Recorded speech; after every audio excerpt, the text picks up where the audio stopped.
नमस्कार, मेरा नाम ज्ञानेश्वर है और आपने देखना शुरू किया है लाइव सिटीज का विशेष कार्यक्रम सुबह की चाय।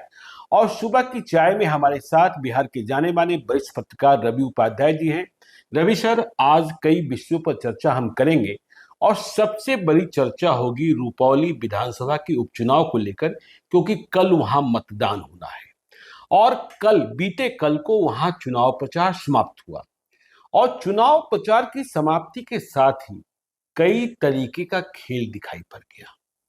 देखिए, रुपौली से यह तय होना है कि नीतीश की प्रतिष्ठा और नीतीश की धमक कितनी है। यह भी तय होना है कि तेजस्वी यादव टूट गए या तोड़ दिया। यह भी तय होना है कि और इसका भी पता लगना है कि पप्पू यादव ने जो कल आखिरी मौके पर खेल दिया, उसका परिणाम पर क्या असर देखने को मिला। जब कल वोटिंग होगी, ट्रेंड मालूम होगा, तो हम बताने की स्थिति में होंगे कि वहां के रुझान क्या कह रहे हैं। इसके आगे हम यह भी बताएंगे कि आज किस तरीके से चिराग पासवान के लोग चाचा पारस का पटना का वह आवास, जो उनकी पार्टी का कार्यालय है, वहां पहुंच सकते हैं, क्योंकि चिराग पासवान ने अपना बदला पूरा कर लिया है। चाचा पारस को सड़क पर ला दिया है, पटना का बंगला भी छीन लिया, अब आगे दिल्ली का बंगला छीनने की तैयारी है। आज मनीष वर्मा की पॉलिटिकल एंट्री हो रही है जेडीयू के भीतर और कहा जा रहा है कि नीतीश कुमार ने अपना उत्तराधिकारी चुन लिया है। तो जो एंट्री हो रही है वह कितना धमाकेदार होता है, यह भी हम देखेंगे। और 18 तारीख को राजनाथ सिंह आ रहे हैं बिहार, हिसाब किताब लेने भाजपा का। किस बात का हिसाब किताब लेंगे, इसकी चर्चा भी करेंगे। तो सबसे पहले चर्चा रुपौली की।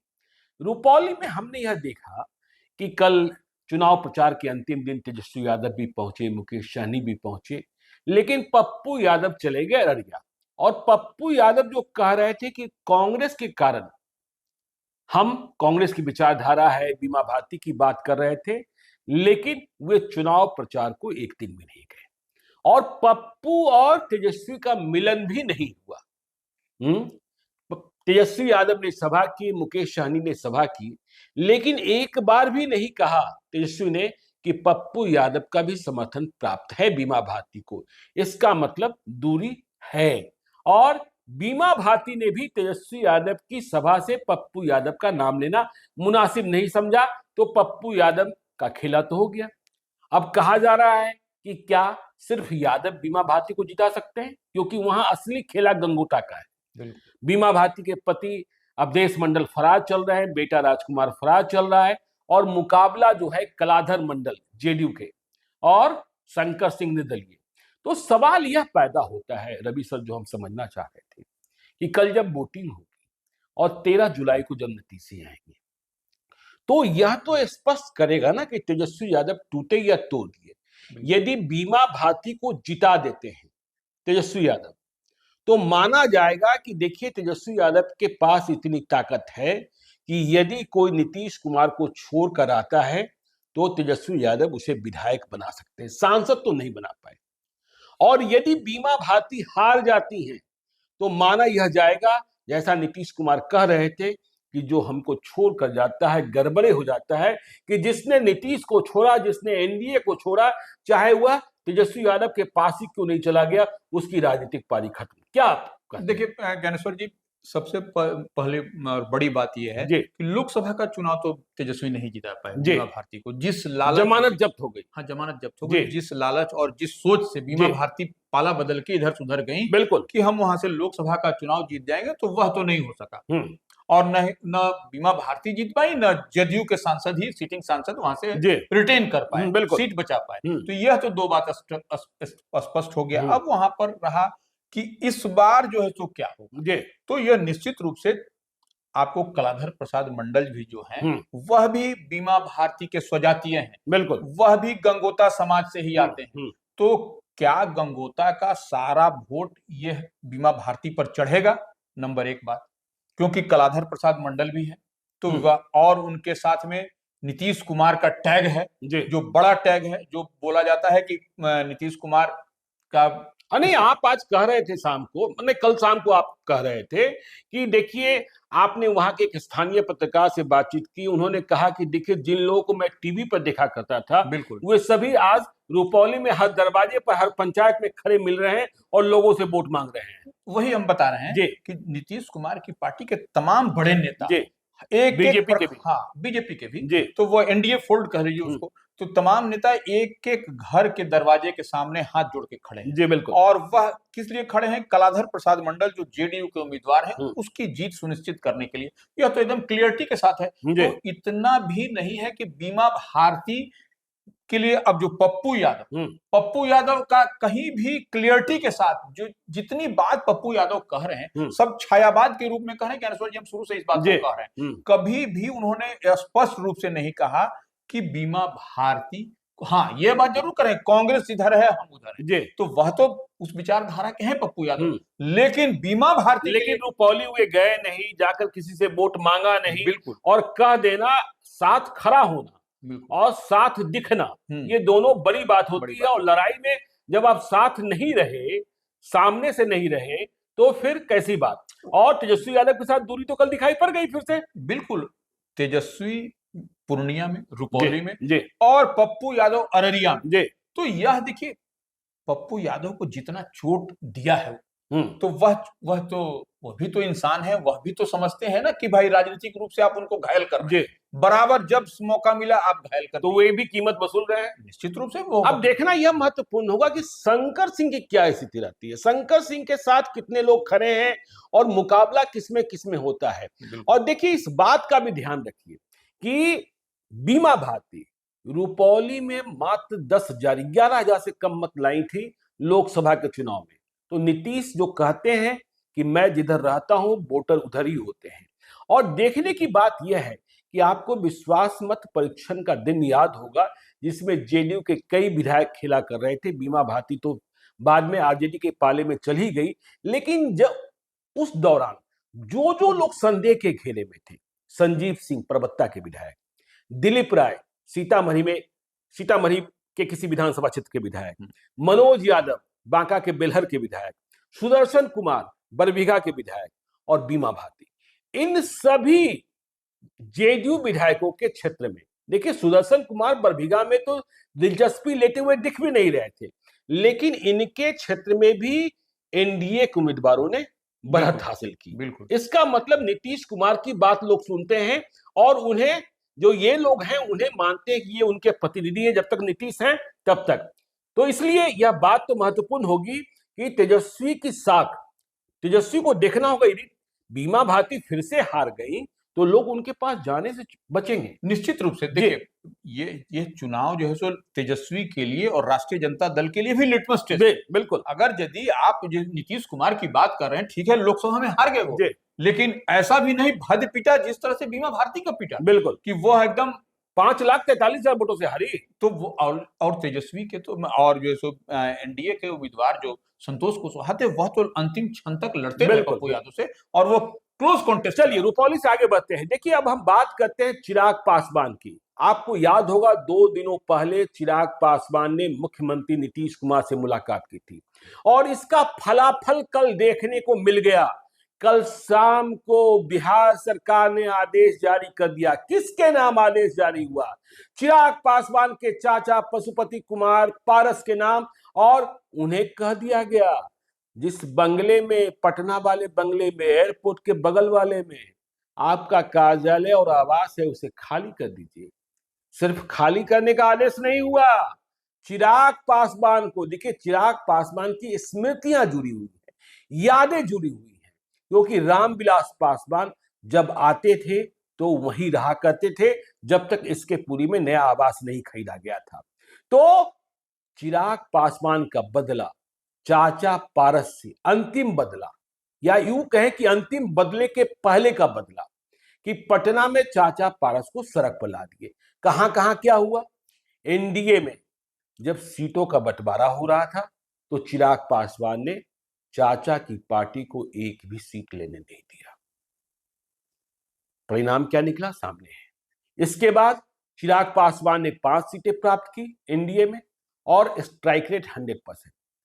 चाचा से अदावत जानते ही हैं, तो चाचा को पटना में सड़क पर ला दिया। अब दिल्ली की बारी है कि मंत्री तो है नहीं, तो चाचा को वो बंगला भी खाली करना पड़ेगा। बिल्कुल रवि सर, देखिए पटना में जिस तरह से चिराग पासवान की पार्टी को, वही जो चिराग पासवान कभी बचपन की अवस्था में उसी मकान में रहते, इसलिए मैंने कहा कि स्मृतियां जुड़ी हुई है। बिल्कुल बिल्कुल वो स्मृति जुड़ी हुई है। और वह जो है सो अब चिराग पासवान की पार्टी लोक जनशक्ति पार्टी रामविलास को भवन विकास विभाग की ओर से अलॉटमेंट हो गया, भवन निर्माण विभाग की ओर, निर्माण विभाग की ओर से। वह है आवास संख्या 1 व्हीलर रोड, शहीद पीर अली खान मार्ग, बिल्कुल पटना एयरपोर्ट के रास्ते में। हाँ, लैंडमार्क है। और कहा जाता है, लोग जानते हैं कि रामविलास पासवान का बंगला है। ये लोग नहीं कहा करते थे कि पशुपति पारस का या चिराग पासवान का। जो पुराने लोग हैं वे कहते हैं पासवान जी यहाँ रहते। बिल्कुल बिल्कुल अभी भी पासवान जी के नाम से ही जाना जाता है, भले उसमें कोई राज करता हो। तो वही आवास इनको अलॉटमेंट हो गया है। अब विधिवत किस दिन ये जाएंगे ये लोग की पार्टी के लोग, अब अलॉटमेंट लेटर के साथ। तो यह अलॉटमेंट लेटर हम लोग के पास, लाइफ सिटीज के पास भी है। बिल्कुल, तो यह बड़ी बात है। और निश्चित रूप से यहाँ के कहा जा रहा है कि राजू तिवारी आज दिल्ली से लौटेंगे, फिर वो मुआयना करने जाएंगे कि वहां किस अवस्था में है, क्या नहीं है। वीडियोग्राफी भी होगी, क्योंकि भवन निर्माण विभाग भी देखेगा कि किस अवस्था में हमने दिया था, किस अवस्था में छोड़ा जा रहा है। और जो नियम है, मानक है कि जो देखिए आवासीय कार्यालय यदि किसी पॉलिटिकल पार्टी को मिलता है तो इस स्थिति में जो किराए का, रेंट का स्टैंडर्ड रेट है उससे 10 गुना अधिक देना होता है। तो 10 गुना अधिक किराया देने के लिए भी चिराग पासवान राजी हो गए। समझ ही सकते हैं, उनकी यादें हैं। बिल्कुल उस मकान को छोड़ने की बात ही नहीं है ज्ञानेश्वर जी। वह मकान को कैसे कोई छोड़ देगा? बिल्कुल, तो वह उस मकान को वह जाएंगे। और निश्चित रूप से प्रदेश अध्यक्ष राजू तिवारी है, वह दिल्ली से आ गए हैं और वह जाएंगे उनके पास विधिवत अलॉटमेंट लेटर के साथ, वो वीडियोग्राफी। लेकिन एक बात तो आप मानेंगे ना रवि सर, कि जब चिराग पासवान ने कहा कि नीतीश कुमार कबूल हैं, तो जब नीतीश कुमार से मिलने जाते हैं चिराग पासवान, तो कुछ न कुछ कीमत वसूल लेते हैं। और किसी न किसी बदले की आग में जो जल रहे हैं वह कई वर्षों से, उसे वो पूरा कर लेते हैं। नहीं देखिए, इसको ऐसे भी है, जो ये जो संख्या बल है सांसदों की, उस आधार पर ही वो तो ठीक है, वो ठीक है। लेकिन अब तो चाचा भी हैं उनके। अब चिराग की तलवार जो है वह दिल्ली वाले बंगले पर चलेगी। निश्चित रूप से दिल्ली वाले, यहाँ पर अब टारगेट अचीव हो गया बिहार में। अब दिल्ली वाले में ही अब पशुपति कुमार पारस को वहां से भी अब आगे पीछे जब भी हो, 10 दिन 15 दिन जब भी हो, वहां पर भी निकलना पड़ेगा, वहां से भी निकलना। बिल्कुल। तो देखिए, आपको याद होगा चिराग पासवान को भी निकलना पड़ा था रामविलास पासवान के बंगले से। दुखद घड़ी थी। हाँ, अब उस बंगले में, दिल्ली वाले बंगले में रामनाथ कोविंद रहते हैं, जो पूर्व राष्ट्रपति है। क्या, चलिए अब आगे हम बात करते हैं मनीष वर्मा की। एक ऐसे आईएएस प्राधिकारी जो उड़ीसा कैडर के आईएएस प्राधिकारी, 2000 बैच के, मूल रूप से नालंदा, कुछ लोग कहते हैं गया जिले की सीमा पर, गया जिले में ही उनका गांव है, के रहने वाले। तो नीतीश कुमार के साथ बने रहने को उन्होंने वीआरएस ले लिया और इसके बाद नीतीश कुमार के परामर्शी बने, आपदा प्रबंधन के सदस्य बने। अब देखिए इनकी पॉलिटिकल पारी आज शुरू होने जा रही है। आज शाम को 4 बजे इन्हें जेडीयू की सदस्यता दिलाएंगे जेडीयू के राष्ट्रीय कार्यकारी अध्यक्ष संजय झा। और कहा जा रहा है, देखिए जाति से कुर्मी है, नालंदा से वास्ता है, और पर्दे के पीछे से नीतीश कुमार का सारा काम कर रहे थे। जो चुनाव का इकोसिस्टम है उसमें भी ये थे। तो कहा जा रहा है कि नीतीश कुमार ने अपना उत्तराधिकारी चुन लिया है। देखिए निश्चित रूप से ज्ञानेश्वर जी, हम लोग ऐसे समझे कि मनीष वर्मा की पॉलिटिकल एंट्री आज हो रही है। बिल्कुल ठीक है, सही बात है। देखना होगा किस तरीके की धमाकेदार एंट्री होती है। निश्चित रूप से वह जब यह with the consent of chief minister Nitish Kumar ही, बिल्कुल, जिसमें दूसरा किसी का कंसेंट नहीं है। और मनीष वर्मा का दिमाग काम करता है वो। और ये देखिए, पहले आरसीपी हुआ करते थे। वह भी जो है सो नीतीश कुमार, उनको भी उत्तराधिकारी माना जा रहा था। बाद में प्रशांत किशोर के बारे में कहा जाने लगा। बिल्कुल, तो वही हम कह रहे हैं, वह भी नीतीश कुमार की स्वजातीय ही थी, आरसीपी सिंह। हाँ, और यह मनीष वर्मा भी स्वजातीय है, और वही नालंदा से ही आते हैं। नालंदा गया के जो बिल्कुल सीमा लगा हुआ है, तो वहीं से आते हैं। तो और यह विजनरी है, और आईएएस है तो नहीं विजनरी का। और पूरे बिहार में घूम रहे थे, जो संगठन था वो देख रहे थे। तो मनीष वर्मा, लेकिन देखिए मनीष वर्मा की आज जैसे ही पॉलिटिकल एंट्री होगी, बहुतों को छटपटाहट भी होगी। निश्चित, क्योंकि माना यह जा रहा था कि लव-कुश समीकरण में लव के बाद कुश की बारी आ रही है, मतलब कुशवाहा की बारी आ रही है। तो कुशवाहा में कितने लोग मुख्यमंत्री का सपना देख रहे हैं, यह हमें भी पता है और आपको भी पता है। तो मनीष वर्मा को यदि उत्तराधिकारी बना रहे हैं नीतीश कुमार, तो क्या यह भी प्लान है क्या कि पहले विधानसभा का चुनाव जीत लो? विधानसभा का चुनाव तो नीतीश कुमार के चेहरे पर ही लड़ा जाएगा। और जब चुनाव जीत लेंगे, नीतीश कुमार अपनी सेहत के बारे में भी जानते हैं, क्या आगे बागडोर मनीष वर्मा को सौंप देंगे? देखिए, निश्चित रूप से चर्चाएं यही कि आगे जो है सो मनीष वर्मा को ही कहीं ना कहीं उत्तराधिकारी की जो बात आ रही है पॉलिटिकली, तो वही मनीष वर्मा की ही बात चर्चा में है। लेकिन अब देखने वाली बात होगी कि 2025 का जब विधानसभा चुनाव होगा उसमें क्या स्ट्राइक रेट रहता है, उसके बाद ही कोई नीतीश कुमार या जो भी उनके नहीं। स्ट्राइक रेट की बात करें, लोकसभा चुनाव में हमने ये देखा कि जेडीयू के जितने एमएलए, एक भी ऐसा कोई एमएलए नहीं मिला जिसने अपने विधानसभा क्षेत्र में एनडीए को लीड न दिया हो। हाँ, सभी जेडीयू एमएलए के क्षेत्र में एनडीए प्रत्याशियों ने लीड हासिल की, जबकि बीजेपी के ऐसे कई विधायक मिले जिनके यहाँ एनडीए उम्मीदवार पिछड़ गए। तो नीतीश कुमार का स्ट्राइक रेट और महिलाओं का वोट बैंक, वो तो उनका यूएसपी। हाँ, और देखिए रुपौली में यह भी देखा जाएगा कि ईबीसी वोट, क्योंकि वहां गंगोताई है। चलिए अब आखिरी चरण में हम चलते हैं। राजनाथ सिंह केंद्रीय रक्षा मंत्री बिहार आ रहे हैं 18 जुलाई को, और वे भाजपा की विस्तारित कार्य समिति की बैठक में हिस्सा लेंगे। अब देखिए, राजनाथ सिंह आ रहे हैं हिसाब किताब लेने बिहार बीजेपी के नेताओं से। चुनाव में क्या हुआ देखिए, 2019 में 39 सीटें थी, लेकिन नुकसान हो गया 9 सीटों का, और बड़ा नुकसान हुआ बीजेपी को।